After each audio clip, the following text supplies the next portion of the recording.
Sourire aux lèvres, poignée de main chaleureuse et échanges complices, Benyamin Netanyahou et Petro Poroshenko signent le renforcement de l'amitié entre les deux pays. Un accord économique sans précédent. C'est un jour absolument historique parce que, comme l'a déclaré le Premier ministre Netanyahou, pendant 15 longues années, des centaines de bureaucrates ont tenté de préparer un accord de libre-échange entre l'Ukraine et Israël. C'est très simple, il suffit de lever tous les obstacles dans les liens économiques entre l'Ukraine et Israël.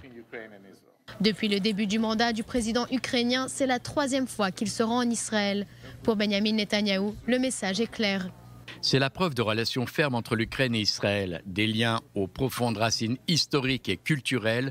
Les Juifs originaires d'Ukraine sont nombreux en Israël et forment la 4e plus grande communauté juive d'Europe. J'apprécie vos efforts constants pour éliminer le discours de haine et lutter contre l'antisémitisme en Ukraine. Pour sa part, Petro Poroshenko affirme qu'Israël est un modèle pour l'Ukraine, notamment dans le domaine militaire et sécuritaire.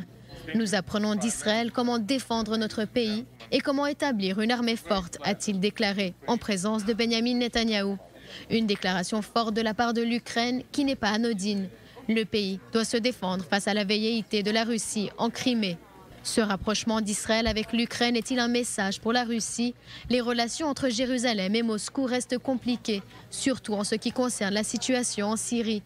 Lundi encore, les autorités israéliennes ont rappelé la responsabilité de Moscou concernant la présence iranienne aux portes d'Israël.